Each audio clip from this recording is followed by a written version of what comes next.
Ja, hallo zusammen, ich bin der Tobias und es freut mich, dass ihr den Weg zu mir gefunden habt. Ja, ich bin hier heute nochmal in Saalbach-Hinterklemm im Home of Lessig unterwegs. Ja, wie ihr seht, leider nochmals ohne Anne, die hat immer noch Malheur mit ihrem Fuß. Ja, nichtsdestotrotz dachte ich mir, das Premium-Wanderwetter heute musst du noch mal nutzen für eine kleine, feine Gipfeltour. Ja, rausgesucht habe ich mir den Tristkogel. Das ist hier drüben dieser kleine Hügel. Geschmeidige 2095 Meter hat er. Die Tour als solche hat gut 16 Kilometer, über 1000 Höhenmeter, die es zu überwinden gilt. Ja, wie ihr seht, ich bin auch schon wieder mittendrin. Und zwar stehe ich hier auf dem Mittagskogel, dem zweiten Gipfel der Tour, beziehungsweise dem ersten, den ich dann ja, erwandere. Gut, und dann würde ich sagen, ich schwätze hier auch gar nicht lang rum. Wenn ihr wissen wollt, wie ich hierher gekommen bin und wie es von hier darüber weitergeht und wie ich schon auch wieder runterkomme, dann bleibt dran und wir schauen es uns zusammen an.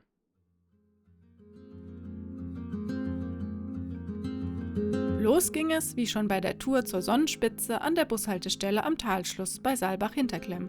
Die ersten Meter waren in der Tat sogar dieselben.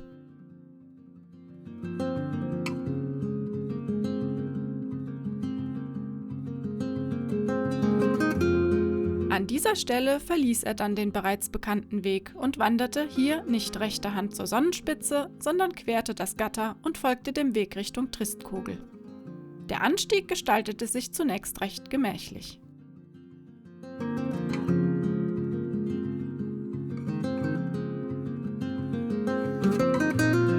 Das erste Highlight, die Lindlingalm mit angrenzendem Hochseilgarten. Ob sie schon darauf wartet, dass der Hochseilgarten öffnet? Tobi zumindest wartete nicht, wollte er heute doch noch hoch hinaus. Vorbei am Talschlusszug bei der Lindlingalm und einem Spielplatz traf er kurz darauf auf ein Schnitzel und ein Kotelett. Schon etwas schräg, diese Namensgebung. Ja, da haben wir die ersten gut 3 Kilometer geschafft. Bin hier gerade an der Lindlingalm vorbeigekommen. Ist so ein kleines beliebtes Touriziel mit Hochseilgarten, Kinderspielplatz, Einkehrmöglichkeiten und so weiter. Kann man dann auch mit dem Talschlusszug, den ich euch gerade gezeigt habe, auch ja, hier hochfahren. Ja, Weg bisher hauptsächlich breit, geschottert, Asphalt. Das geht jetzt noch ein ganz kleines Stück so weiter und dann geht's links knackig den Berg hoch. Ja, dann würde ich sagen, ich schätze mal gar nicht viel. Ich spare mal ein bisschen die Luft, weiter geht's. Schon ganz schön am Schnaufen, der liebe Tobi.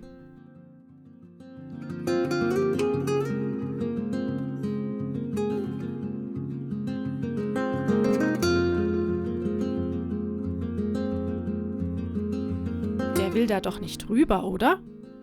Ob das gut geht? Ah, er versucht's erst gar nicht.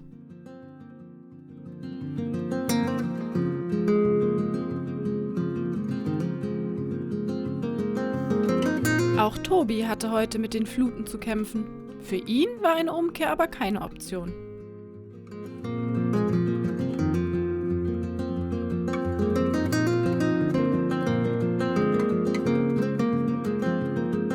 Je weiter der Morgen voranschritt, desto mehr klarte es auf. Der morgendliche Nebel verzog sich langsam und der Weg wurde nun auch immer besser. Schmal und steil ging es bergan.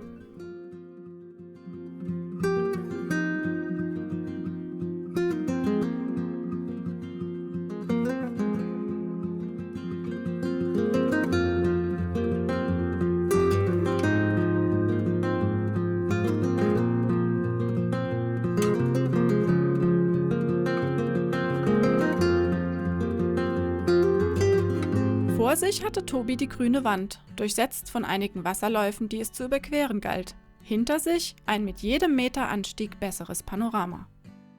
Die grüne Wand gestaltete sich allerdings sehr abwechslungsreich. Von idyllischer Bergwiese bis hin zum zugewucherten Weg war alles dabei. Und immer wieder Wasser, das sich in unterschiedlichen Verläufen den Weg ins Tal bahnte und das Vorwärtskommen interessant gestaltete.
dem Hang endlich entstiegen, wurde der Weg wieder vorhersehbarer und führte Tobi über Bergwiesenpfade zum ersten Zwischenziel, der Mittagskogel.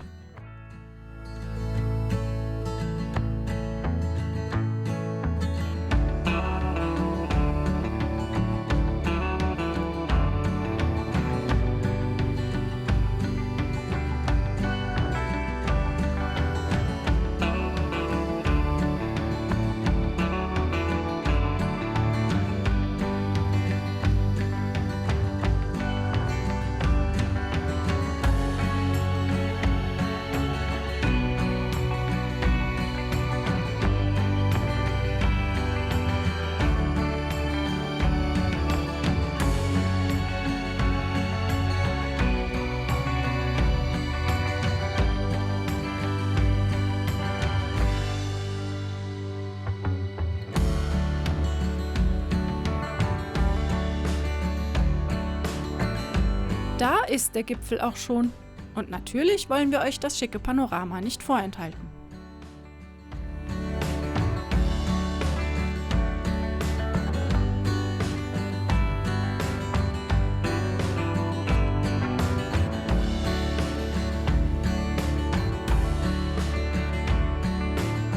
Lange gerastet hat Tobi hier nicht, hatte er doch einen anderen Platz für seine Pause im Sinn. Also runter vom Gipfel und weiter ging es.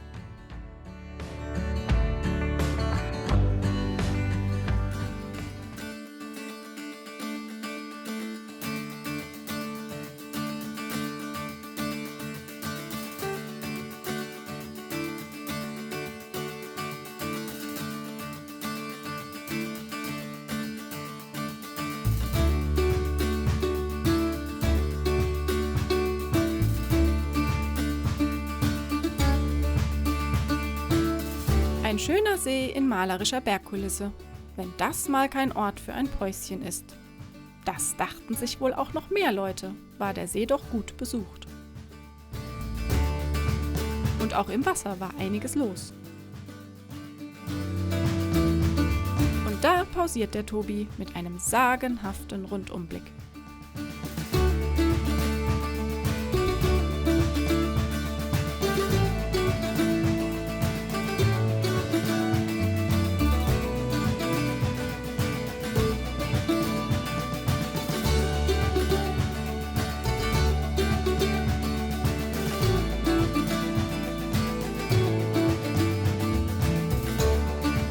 Frisch gestärkt wanderte er nun weiter zum Hauptgipfel der heutigen Tour, dem Tristkogel. Hier seht ihr ihn in der Mitte des Bildes.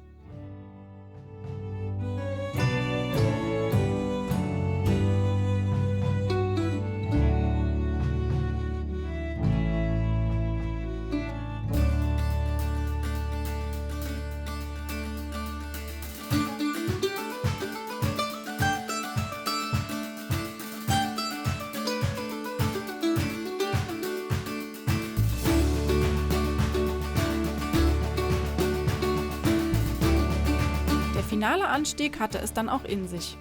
Kurz, steil und in Teilen seilversichert galt es die letzten 150 Höhenmeter zu überwinden. Und das mit schon fast 900 Höhenmetern in den Beinen.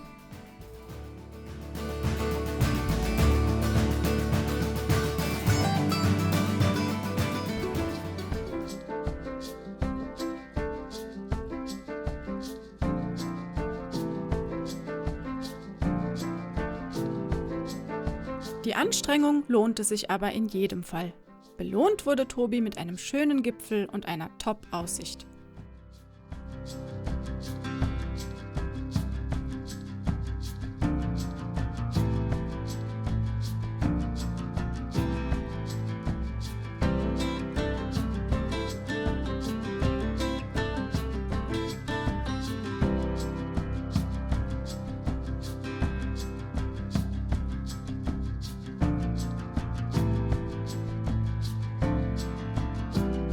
Blick rüber zum Kitzbüheler Horn und zum Wilden Kaiser. Dann das Dorf da unten in der Senke, das müsste Kitzbühel sein.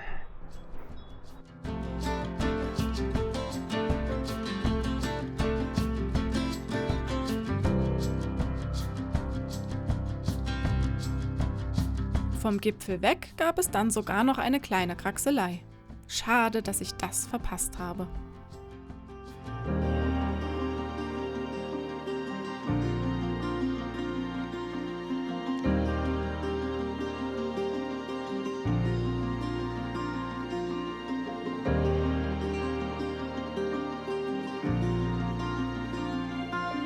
Der Abstieg schien auch nicht ohne zu sein. Schmal, rechts und links steil abfallend und ein recht rutschiger Untergrund.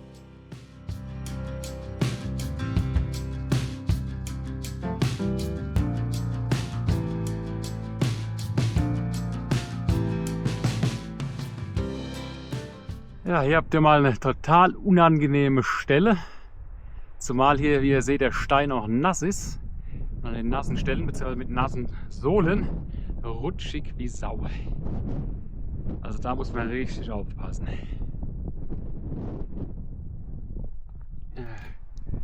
Aber danach geht es etwas entspannter weiter. Was man so entspannt nennt. Ne? Klar ist das entspannt bzw. lässig, wie es halt im Home of Lessig so ist. Also weiter geht's.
Schließlich erreichte Tobi wieder den Hochseilgarten und die Lindlingalm und stieg die verbleibende Strecke über den Aufstiegsweg bergab.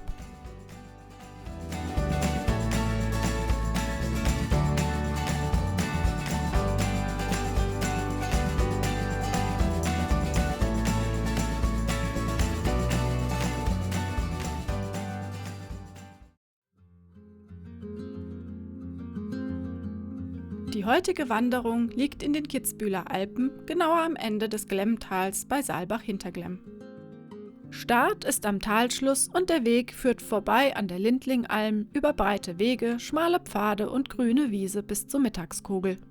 Mit Zwischenstopp am Torsee geht es weiter zum Tristkogel und von dort wieder hinab ins Tal.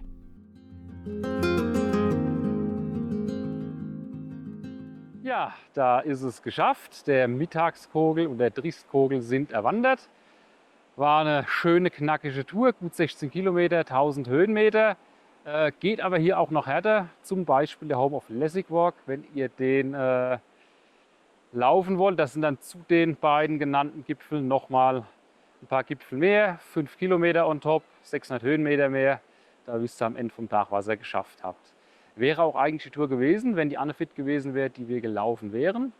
Allein mit Kamera war es mir jetzt einfach oder wäre es mir einfach zu viel gewesen. Deswegen dann diese etwas kleinere Tour, die ich vor 3 Jahren schon mal ohne Kamera gelaufen bin und die wollte ich auch in der Form noch mal machen. Dann hat sich das jetzt so halt ja, ganz gut ergeben. Und was gibt es zu der Tour zu sagen? Die ist anspruchsvoll. Geht ja, relativ moderat los mit breitem geschotterten Weg, asphaltiertem Weg. Aber so wie es dann neben den Hang hoch geht, schmaler Pfad, abschüssiger Pfad. Es war rutschig, weil es heute Nacht noch geregnet hat. Ihr müsst mehrere Wasserläufe überqueren. Oben dann über die Wiese, die war zum Teil recht schlammig und nass wegen dem vielen Regen. Das war schon sehr kräftezehrend. Aber irgendwann kommt er dann bei Mittagskogel an. Da habt ihr dann erstmal eine sehr schöne Aussicht rundherum. Könnt dann auch passend gleich ein Päuschen einlegen. Ich würde es an der Stelle tatsächlich nicht empfehlen, weil an dem Gipfelkreuz gibt es sehr viele nervige Fliegen. Steigt lieber weiter ab, wie ich es gemacht habe, zum Torsee und pausiert dann da. Der ist zwar sehr beliebt, ist immer was los, aber da kann man trotz allem ganz gut sitzen. Ja, von dem See aus geht es dann noch mal ein Stück runter, bevor man dann noch mal richtig schön anspruchsvoll, anstrengend den Triestkogel dann ja, hochkeuchen darf und dann letzten Endes auch überschreiten. Habt ihr ja gesehen, über die Felsen drüber, und der Abstieg, der ist dann auch noch mal sehr knackig. Also schmal, steil, sehr sandig, dementsprechend auch mal rutschig. An der einen Stelle mit den nassen Felsen, da hat es einen Moment gedauert, bis ich drüber gekommen bin, weil also die waren sowas von rutschig. Da musste ich wirklich aufpassen, dass ich einen Abflug mache.